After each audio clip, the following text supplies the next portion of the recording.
Now, where in the world did we ever get Easter to celebrate Jesus' resurrection? Have you ever wondered about that? I bet most of you have never thought about it twice. You know why?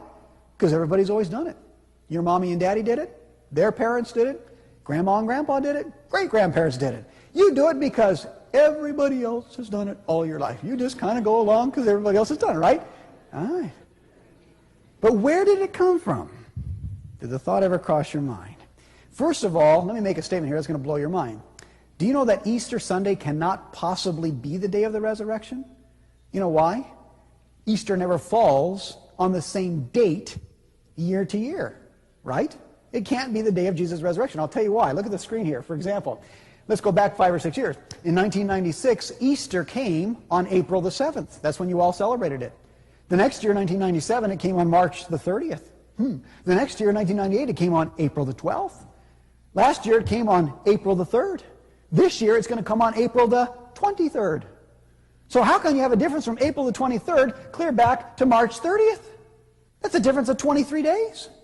How does that happen? I'll tell you how it happens. Easter is not regulated by a date. Easter is regulated by the solar system. You know why? Easter always comes the first Sunday after the first full moon, after the equinox, when days and nights are equal length. You never knew that, did you? Isn't that amazing?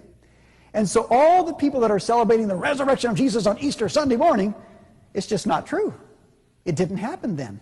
Okay? But anyway, the question is, how did we ever get Easter on the first Sunday after the first full moon after the equinox? Did you ever wonder about that? I'll tell you where it comes from. Would you like to guess?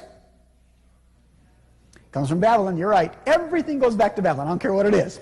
In Babylon, they had a goddess of fertility. Her name was, interestingly, Ishtar. I-S-H-T-A-R. That's where we get our word Easter from, was this pagan goddess of fertility. If you doubt this, by the way, go home tonight in your encyclopedia and look up Easter in your encyclopedia. It'll tell you the whole story that I'm going to tell you right now. It's in every history book.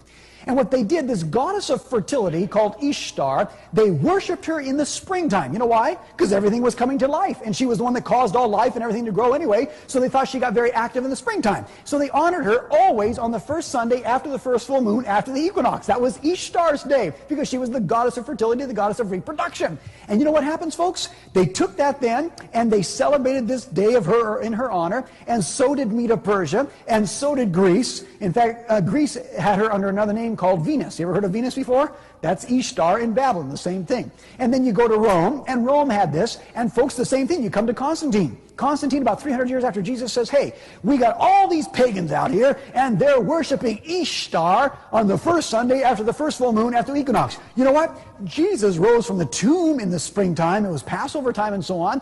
Why don't we take this Ishtar's day, and instead of giving honor to Ishtar, the giver of life and so on, Jesus is the resurrection. Jesus is the life. Why don't we start to keep this day in honor of Jesus Christ? And we could win all these pagans to Christianity. And the Christian said, that's a great idea. And so, folks, he changed Ishtar's day to Easter Day in honor of Jesus' resurrection. And then as Papal Rome again rules the entire world for the next 1260 years, it passes that teaching on to everybody in the world, and the whole world does it, and nobody even thinks twice about it. But you all tell me, what in the world do chocolate chickies and bunny rabbits got to do with the resurrection of Jesus? Amen? Did you ever wonder about that? I bet you didn't. You know why? You've done it all your life. Everybody does it. But you know where it comes from? Make a guess. Babylon is right. Because, folks, in Babylon, they worshipped the egg on Easter's day, because an egg is a symbol of fertility. Not only that, they worship bunny rabbits on Easter's day. You know why? Because bunny rabbits are the most prolific reproducers in the world. I know. I grew up on a ranch. We had lots of rabbits. All rabbits do is make love and have babies. Isn't that right? Yeah. And so, honestly, they worship the rabbit. And we still have that today, all the way back from Babylon. Amazing, isn't it? But now, folks, I want to ask you another question here tonight. I want you to think with me, because you're intelligent people.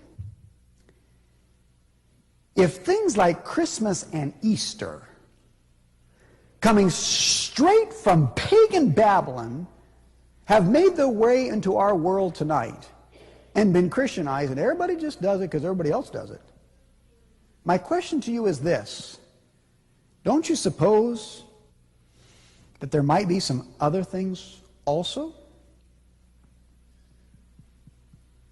Don't you suppose there might have been some other false teachings or errors or pagan practices or deceptions that have snuck their way in that we are following and teaching and practicing that's totally contrary to the truth of the Bible? Don't you think there might be some of those?